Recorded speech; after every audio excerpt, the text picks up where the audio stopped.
আমি আজকেও সেখানে বলে আসছি যে এইটাই সর্বপ্রথম হাত দেওয়া হবে, যাতে মানুষকে বাঙ্গন থেকে ফিরাইতে পারি। মাদকের বিরুদ্ধে জিরো টলারেন্স। এই ব্যাপারে এখানকার জনগণ যারা আমাকে জনপ্রতিনিধি বানাবে ভোট দিয়া, তারা কিন্তু কেউ মাদকের পক্ষে না। মুষ্টিময় কয়েকজন মানুষ অকারেন্স সৃষ্টি করে সমাজে, সুতরাং তাদেরকে সাথে নিয়ে মাদকের বিরুদ্ধে আমি এখানে সমস্ত প্রকার ব্যবস্থা করব এবং দুর্নীতি, চুরি, ডাকাতি, রাহাজানি, এই সমস্ত সন্ত্রাস, এইসবের বিরুদ্ধে আমার কার্যক্রম থাকবে। সর্বশেষ হইল সরাইল আশুগঞ্জকে একটি মডেল হিসাবে সারা বাংলাদেশে দাঁড় করানোর জন্য আমার সকল প্রকার চেষ্টা থাকবে।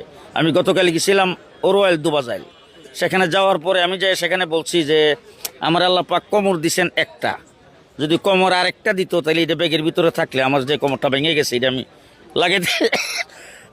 লাগাইতে পারতাম।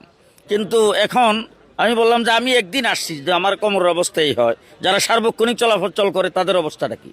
তো এই যে মানুষগুলি ডেইলি চলাচল করতেছে এরকম একটা ভাঙ্গা রাস্তা দিয়ে, দেখার মতো যেন কেউ নাই। ইনশাল্লাহ যদি নির্বাচিত হই তাহলে আজকে পানিশ্বর গেছি, গতকাল ওরওয়াইল গেছিলাম, সারা ইয়াতে সব জায়গায় তো আমি রাস্তাঘাটে নজর দিব। আগে মানুষের চলাচল শান্তিমতো চলতে পারে, যেই জায়গায় 10 মিনিট লাগবে সেই জায়গায় হয়তো 12 মিনিট লাগতে পারে, কিন্তু সেখানে 1 ঘন্টা লাগবে, এরকম অবস্থা যাতে না হয় সেটাই সর্বপ্রথম করব। আমার এখানে এই যে মেঘনা নদীর বাঙ্গনে পানিশ্বর সহ আশেপাশের কয়েকটি গ্রাম বেহাল অবস্থা, আমি আজকেও সেখানে বলে আসছি যে এইটাই সর্বপ্রথম হাত দেওয়া হবে, যাতে মানুষকে বাঙ্গন থেকে ফিরাইতে পারি।